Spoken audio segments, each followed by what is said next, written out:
吓？白鰓魚？哇！原來咧坦洲開咗正豐魚啊！有冇搞錯啊？我身為呢一個中山嘅美食推薦官都未去過，唔得，而家要即刻開車去。呢間咧就係坦洲嘅正豐魚新店啦，幫大家 check 下咧呢間正豐魚咧有冇長江店咁好食先。好啦，我哋嚟點餐啦！喂，店長，條魚都咁肥肥白白嘅，我哋食幾多斤好啊？我建議咧，你7個位咧就食一條7到8斤嘅魚，7到8斤嘅魚嘅口感咧係最佳嘅。無論你食魚頭又好，食魚腩又好，都係咁美味嘅。唔怪之係店長皮膚咁靚啦，中空嘅大廳啊！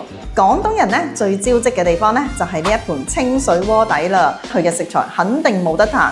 嗱，記住啊，呢個調味料嘅話咧，食晒咧係可以攞翻屋企噶，但係其實買都係好平噶。我好多 friend 咧都翻嚟買噶，都係5蚊雞一支噶咋。今日我真係要講個秘密俾大家，錄呢個原片，記住13秒好啦，係最佳嘅口味嚟噶。我唔客氣啦，我加啲薑，加啲葱食。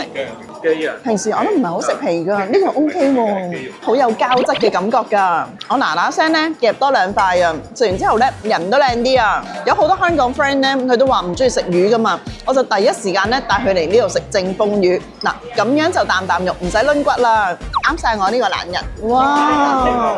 呢個咧木瓜配魚頭咧最佳配搭嚟噶，睇落去咧好甜啊，又係我啊！皮呢係脆嘅，哇！呢個係瘦嘅，黃金比例嘅大騸雞啊，全部一啖啖肉冇骨噶，啲皮就好脆嚇，啲雞又好有雞味。呢個臘味飯咧，你就一定要叫啦！哇！啲飯咧滲晒嗰個黃布臘腸嗰啲油香味啊，真係好好食啊，好香口啊！我係多啲飯。呢啲咧全部都係農家菜嚟嘅，都係自己去種嘅，咁同埋好新鮮，唔會有苦味㗎。21年啊，我一嚟到中山啊，我第一時間就去最出名嘅正豐魚度食㗎啦。哇，好甜啊！呢個咧就係店長話嘅人參番薯，好多咧香港嘅朋友仔咧食完之後咧都買新鮮嘅10斤8斤翻去香港食㗎，我都要試下。廣東人特色，又食又叻啊！喺呢個永東巴士站落咗車之後，行3分鐘咧就可以去到正豐魚㗎啦。食飽啦！我哋今日咧7個人，平均起上嚟咧，每個人咧都係100蚊左右咋，真係超抵食啊！